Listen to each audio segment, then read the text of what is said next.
Le stress est aujourd'hui souvent présenté comme un moteur. Dans le langage courant, il est associé à l'idée de pression utile, de tension nécessaire pour se dépasser, d'état interne qui pousserait à agir plus vite, plus fort, plus efficacement. Dans cette représentation, plus la situation est exigeante, plus le niveau de stress augmente, et plus la performance devrait suivre. Être stressé deviendrait presque une preuve d'engagement, voire une condition de réussite. À l'inverse, l'absence de stress serait perçue comme un signe de relâchement, de désengagement ou de manque d'ambition. Cette croyance est profondément ancrée dans de nombreux domaines. Elle est très présente dans le monde du travail, où l'on associe souvent urgence et efficacité. Elle est également répandue dans le sport, l'éducation ou la préparation aux examens, où l'on entend fréquemment que la pression fait sortir le meilleur, ou que, sans stress, on ne donne pas le maximum. Dans cette logique, le stress serait une sorte de carburant psychologique, un état interne désagréable mais fonctionnel, dont l'intensité conditionnerait directement le niveau de performance. Ce qui rend cette idée crédible, c'est qu'elle repose sur une expérience subjective réelle. Beaucoup de personnes ont déjà constaté qu'en situation de défi, de compétition ou d'échéance proche, leur capacité semblait momentanément augmenter. L'attention paraît plus focalisée, les gestes plus rapides, la pensée plus vive. Dans ces moments précis, une montée de tension interne coïncide parfois avec une meilleure efficacité. Cette coïncidence alimente l'idée que le stress, en soi, serait la cause directe de la performance. Le problème commence lorsque cette observation ponctuelle est généralisée. Le mythe ne dit pas simplement que certaines situations activantes peuvent améliorer temporairement l'efficacité. Il affirme quelque chose de plus large et de plus radical, plus le niveau de stress est élevé, plus la performance augmente. Autrement dit, il postule une relation linéaire et cumulative entre stress et efficacité, comme si l'un nourrissait mécaniquement l'autre sans limite claire. Cette confusion repose sur un glissement conceptuel majeur. Dans le langage courant, le mot stress sert à désigner des réalités très différentes. Il peut renvoyer à une activation physiologique transitoire, à une tension émotionnelle aiguë, à une pression sociale, ou à un état durable de surcharge mentale. Ces phénomènes n'ont pourtant ni les mêmes mécanismes biologiques, ni les mêmes effets sur le fonctionnement du cerveau et du corps. Les regrouper sous un seul terme crée une illusion de continuité là où il existe en réalité des seuils, des ruptures et des effets opposés. Sur le plan biologique, toute situation perçue comme exigeante déclenche une réponse adaptative. Le système nerveux autonome s'active, certaines hormones sont libérées, le rythme cardiaque augmente, la tension se resserre. Cette réponse a pour fonction de mobiliser rapidement des ressources pour faire face à une situation immédiate. Elle est ancienne sur le plan évolutif et a longtemps servi à gérer des menaces brèves et concrètes. Dans ce cadre précis, une activation modérée peut effectivement faciliter certaines performances simples ou bien entraînées. Elle peut améliorer la vigilance, accélérer des réponses motrices ou renforcer la focalisation sur une tâche unique. Mais cette activation n'est ni illimitée ni durable. Elle correspond à un état transitoire, coûteux pour l'organisme, et conçu pour être de courte durée. Le mythe apparaît lorsque cette activation adaptative est confondue avec le stress au sens large, notamment le stress prolongé, répété ou chronique. Or, biologiquement, ces états n'ont pas les mêmes effets. Ce qui aide momentanément à réagir peut, lorsqu'ils se prolongent, altérer les fonctions mêmes qu'ils semblaient renforcer au départ. La frontière entre activation utile et stress délétère n'est pas une simple question d'intensité subjective, elle correspond à des mécanismes neurobiologiques distincts. L'idée selon laquelle plus de stress conduirait automatiquement à plus de performance suppose que le cerveau fonctionnerait comme un moteur dont on pourrait augmenter indéfiniment le régime sans conséquence. Cette vision ignore le fait que les systèmes biologiques sont régulés, sensibles aux excès, et soumis à des coûts énergétiques et cognitifs. Elle suppose également que la performance serait un phénomène unidimensionnel, alors qu'elle dépend de multiples fonctions cognitives qui ne réagissent pas toutes de la même manière à la pression. Ce mythe persiste en partie parce qu'il simplifie une réalité complexe.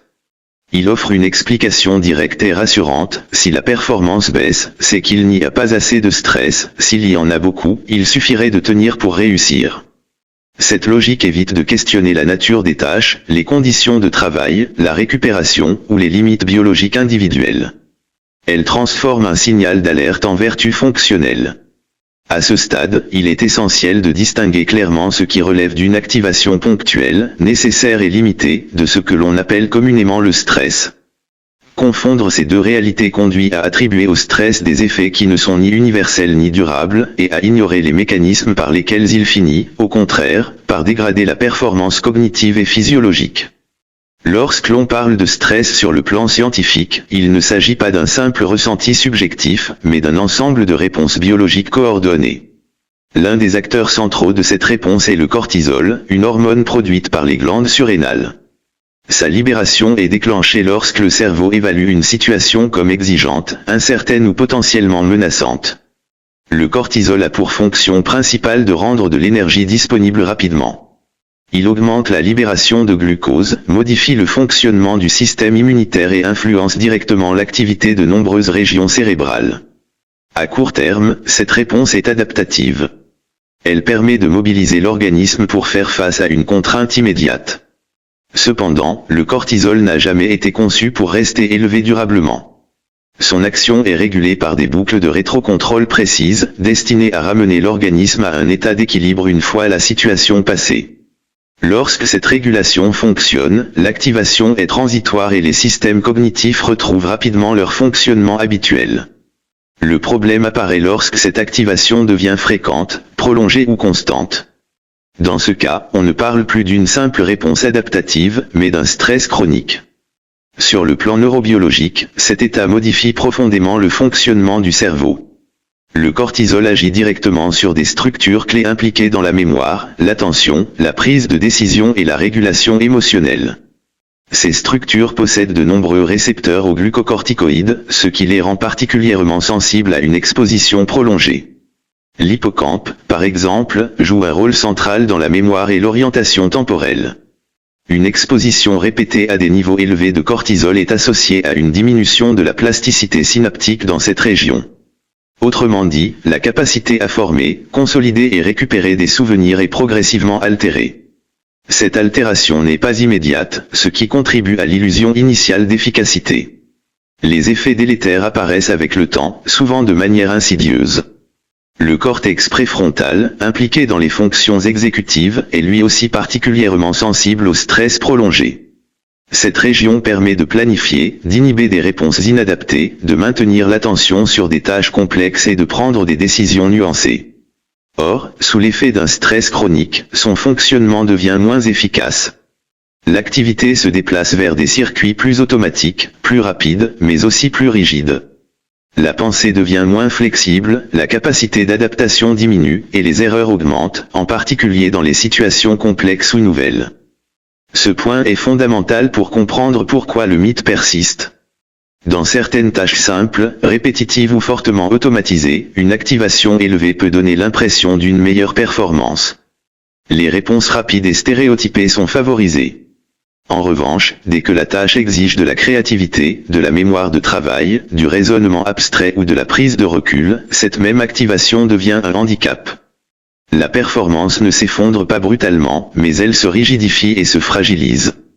Il est donc inexact de parler du stress comme d'un facteur unique et homogène de performance. La science montre que ces effets dépendent de sa durée, de son intensité, de sa prévisibilité et du type de tâche concernée. Elle montre surtout que les mécanismes biologiques du stress chronique vont à l'encontre des conditions nécessaires à une performance stable et durable. Le cerveau n'est pas conçu pour fonctionner en permanence en mode d'urgence. Une autre confusion fréquente consiste à attribuer au stress ce qui relève en réalité de l'activation motivationnelle. Être engagé dans une tâche, y trouver du sens, percevoir un défi comme atteignable, mobilise des circuits neuronaux différents de ceux impliqués dans la menace ou la surcharge. Ces états peuvent coexister dans le langage courant, mais ils ne reposent pas sur les mêmes bases biologiques. La science ne permet pas de conclure que le stress, en tant que tel, soit nécessaire à la motivation ou à l'engagement. Cette distinction est rarement faite dans les discours simplifiés. Le stress est présenté comme un levier universel, alors qu'il s'agit d'un signal d'alerte. Lorsqu'il devient chronique, ce signal cesse d'être informatif et se transforme en bruit de fond physiologique.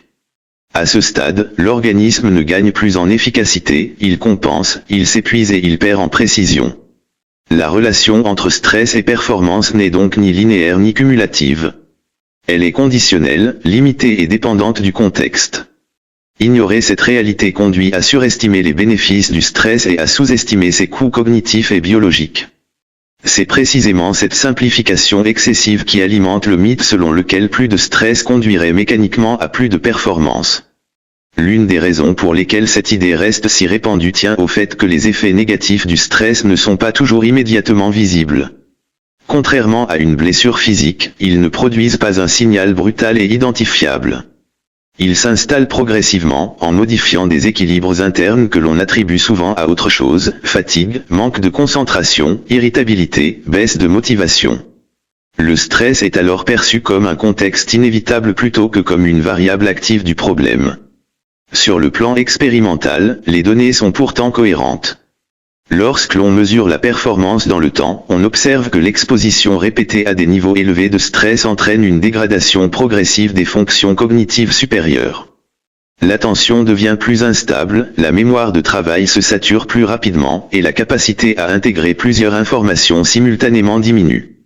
Ces effets ne traduisent pas un manque de volonté ou de compétence, mais une contrainte biologique sur les circuits neuronaux concernés. Il est également important de souligner que le stress modifie la manière dont l'information est traitée. Sous stress élevé, le cerveau tend à privilégier les signaux perçus comme immédiatement pertinents ou menaçants, au détriment d'éléments plus subtils ou contextuels.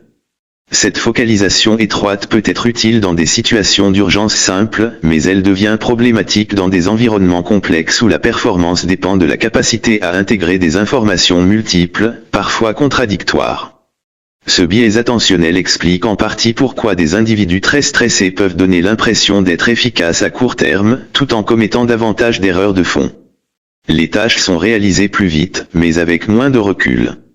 Les décisions sont prises plus rapidement, mais sur la base d'un échantillon d'informations réduit. Cette dynamique renforce l'illusion de performance, car la vitesse est souvent confondue avec l'efficacité, alors qu'elle n'en est qu'un aspect partiel. Un autre élément central concerne la variabilité interindividuelle. Tous les organismes ne réagissent pas de la même manière au stress. Les différences génétiques, l'histoire personnelle, l'apprentissage, la qualité du sommeil ou encore l'état de santé influencent fortement la réponse physiologique au stress. Ce qui peut sembler stimulant pour une personne à un moment donné, peut être profondément déstabilisant pour une autre, ou pour la même personne dans un contexte différent. La science ne permet pas de définir un niveau universel de stress optimal applicable à tous. Cette variabilité est souvent ignorée dans les discours simplifiés, qui présentent le stress comme une ressource générique. Or, sur le plan biologique, il s'agit d'un compromis fragile entre mobilisation et désorganisation. Lorsque ce compromis est dépassé, la performance ne se maintient pas, elle se fragmente. Les erreurs augmentent, la créativité diminue, et la capacité à apprendre de nouvelles informations se réduit. Il faut également considérer les effets cumulatifs. Même lorsque la performance immédiate semble préservée, le stress chronique exerce une pression continue sur les systèmes physiologiques. Il perturbe le sommeil, modifie la régulation émotionnelle et affecte les processus de récupération. Or, la performance ne dépend pas uniquement de ce qui se passe pendant l'action, mais aussi de la capacité à récupérer entre les phases d'effort. Sans récupération efficace, les ressources cognitives s'amenuisent, indépendamment de la motivation ou de l'expérience. Le mythe selon lequel le stress serait intrinsèquement performant repose donc sur une lecture partielle et biaisée de la réalité. Il valorise les effets visibles à court terme et néglige les coûts différés. Il confond l'activation transitoire avec une pression durable. Il suppose enfin que la performance serait un état stable que l'on pourrait maintenir indéfiniment sous contrainte, alors qu'elle résulte d'équilibres dynamiques constamment ajustés par l'organisme. Ce décalage entre croyance et réalité scientifique est renforcé par des contextes sociaux où la pression est normalisée. Lorsque le stress devient la norme, il cesse d'être interrogé. Les baisses de performance sont alors interprétées comme des défaillances individuelles plutôt que comme les conséquences prévisibles d'un état physiologique prolongé. Cette interprétation contribue à entretenir le mythe, en déplaçant la responsabilité vers l'individu plutôt que vers les conditions qui génèrent le stress. À mesure que ces mécanismes s'installent, la relation entre stress et performance s'inverse progressivement. Ce qui semblait initialement soutenir l'action finit par en réduire la qualité, la stabilité et la durabilité. La performance devient plus coûteuse, plus fragile, et de moins en moins fiable, même lorsque l'effort subjectif augmente. La persistance de ce mythe tient aussi à la manière dont la performance est évaluée et interprétée. Dans de nombreux contextes, on observe surtout les résultats visibles, rarement les processus internes qui y conduisent. Une personne stressée qui maintient un niveau de production élevé est perçue comme performante, sans que l'on interroge le coût cognitif, émotionnel ou physiologique de cet état. Tant que le résultat immédiat est là, le stress est interprété comme un allié, même s'il fragilise progressivement les mécanismes qui rendent cette performance possible. Cette lecture est renforcée par le fait que le stress modifie la perception que l'individu a de lui-même. Sous stress chronique, l'effort subjectif augmente. Tout semble demander plus d'énergie, plus de concentration, plus de contrôle. Cette sensation d'effort intense peut être confondue avec un engagement accru ou une implication supérieure. Or, ressentir un effort important ne signifie pas nécessairement que les ressources sont mieux mobilisées. Cela peut au contraire indiquer que les systèmes de régulation fonctionnent moins efficacement. Un autre facteur clé réside dans la temporalité. Le stress agit souvent comme un accélérateur à court terme et comme un frein à moyen et long terme. Cette dissociation temporelle rend ces effets difficiles à attribuer correctement. Lorsqu'une dégradation apparaît, elle est rarement reliée à l'état de stress antérieur, mais à des causes immédiates, surcharge ponctuelle, erreur individuelle, manque d'organisation. Le lien causal entre stress prolongé et baisse de performance est alors masqué par le décalage dans le temps. Il faut également prendre en compte le rôle des normes culturelles. Dans de nombreux environnements professionnels ou éducatifs, la capacité à supporter le stress est valorisée comme une qualité en soi. Elle est assimilée à la résilience, à la motivation ou à la solidité psychologique. Cette valorisation sociale rend le stress difficile à remettre en question, car le critiquer peut être perçu comme un aveu de faiblesse. Le mythe se maintient ainsi non seulement par ignorance scientifique, mais aussi par pression sociale implicite. Sur le plan biologique, pourtant, les mécanismes sont clairs. Le stress chronique maintient l'organisme dans un état d'alerte prolongé, incompatible avec le fonctionnement optimal des fonctions cognitives complexes.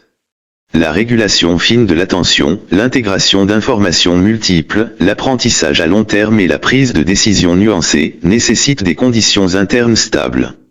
Lorsque ces conditions sont perturbées de manière répétée, la performance devient de plus en plus dépendante de stratégies compensatoires, souvent moins efficaces et plus coûteuses. Cette compensation peut donner l'illusion d'une adaptation réussie. L'individu apprend à fonctionner malgré le stress, mais pas grâce à lui. Les marges de manœuvre se réduisent, la tolérance à l'imprévu diminue, et la moindre perturbation supplémentaire peut provoquer un effondrement soudain des capacités. Ce type de rupture est souvent mal compris, précisément parce que la performance semblait jusque-là maintenue. Le mythe persiste aussi parce qu'il propose une explication simple à des phénomènes complexes. Il évite de distinguer les types de stress, les durées d'exposition, les contextes et les différences individuelles. Il transforme une relation conditionnelle et limitée en règle générale. Cette simplification est séduisante, mais elle est incompatible avec ce que l'on sait du fonctionnement du cerveau et des systèmes biologiques. Lorsque l'on examine les données disponibles, il apparaît que le stress n'est ni un levier universel ni un facteur fiable de performance. Il s'agit d'un signal adaptatif utile dans certaines conditions précises, mais délétère lorsqu'il devient chronique. Ignorer cette distinction conduit à des interprétations erronées des comportements humains et à des attentes irréalistes vis-à-vis des capacités de l'organisme. Les conséquences concrètes de ce mythe sont loin d'être théoriques. Lorsqu'on croit que le stress améliore la performance, on tend à multiplier les situations de pression, à raccourcir les délais, à accumuler les contraintes et à normaliser l'urgence. Les individus sont alors incités à maintenir un état d'activation élevé, même lorsque les signes de saturation apparaissent. Cette dynamique favorise l'épuisement cognitif, l'augmentation des erreurs, la rigidification de la pensée et la diminution de la capacité d'apprentissage.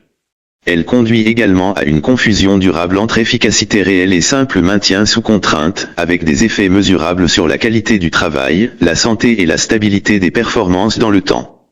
Dans les environnements où ce mythe est solidement installé, les effets se traduisent par des pratiques concrètes.